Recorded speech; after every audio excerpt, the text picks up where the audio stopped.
ministering now. Why are you still worried about him? He said, shut up, I don't want to hear it. You know what I'm saying? I'm going on to do what God called me to do. They get to the third place. He said, I release you. He said, no, you can't release me. I'm following you everywhere. Finally, he said, well, what can I do for you? This blesses me right here. I love this, Keandra.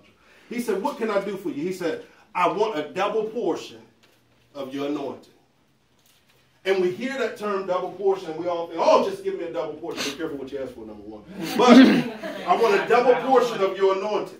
He could not have asked for that double portion if he had not followed him even after being released to stay home and take a break. He continued on there, and he said, I want a double portion. Elijah said, okay, if you see me when I am taken up, then that double portion will fall upon your life. That's what he told him.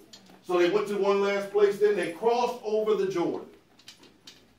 Before they crossed over the Jordan, Elijah took his mantle. And this is what we talk about in the spirit. In the Old Testament, they had mantles that were like, they wore them. You see it when people wear vestments too. It kind of looks like a cape, that type of a thing. He took it, he threw it down on the water parted. They crossed over on the other side. When they crossed over on the other side, that's when God took Elijah up in a whirlwind and the mantle fell. Now here's where many of us got to. Our leaders have deposited certain mantles in the midst of our lives. They're laying right there. And we're saying, well, I don't know what to do with it. Do you know what Elijah did?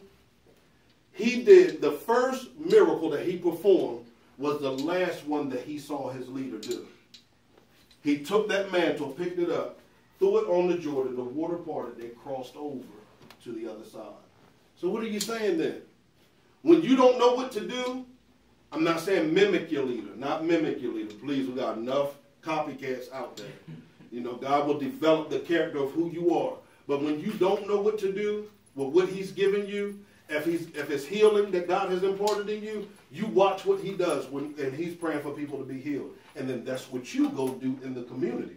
If it's deliverance, you watch what you learn, you study deliverance. And as the deliverance team move, you start moving too. And before you know it, he'll have you down there working. Whatever it is, if it's working with young people, then you find out what it is. Pick your leaders' brains, not just for personal things like I don't know what to do about. Sometimes you need to sit down and say, listen, can I study you for ministry? I need to know your ministry mindset. If it, even with business, with Apostle Roach with business, with overseer with business, find out, well, what is it? How did you become an entrepreneur?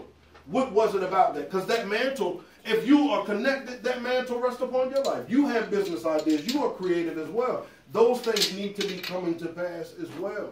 But they can't come to pass when we're just standing there looking at the mantle.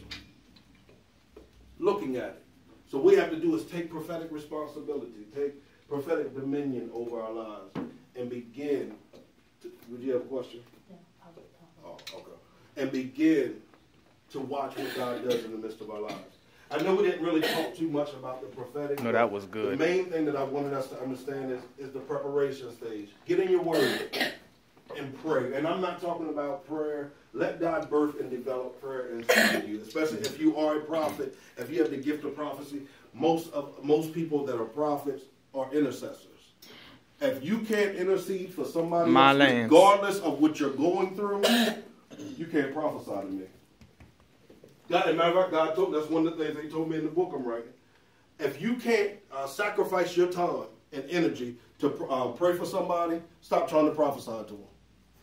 Because if you can't pray for me, I don't hear nothing you have to say.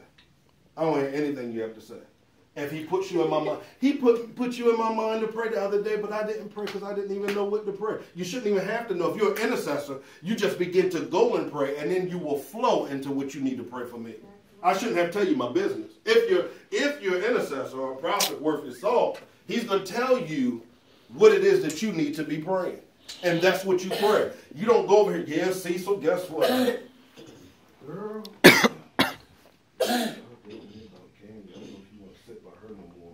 What's going on with her? I'm not talking about her. I'm not talking about her because I love her. That's what they do. I just need you to join me in prayer, and we're going to pray for her and pray for everybody around her because And I'm going to pray for you too. And that's exactly what needs to happen. But y'all, we're in a season, no more hiding our gift. No more hiding it. No more hiding our talent, our ability. No more hiding our praise. No more hiding anything about us that distinguishes us as a city. As a city.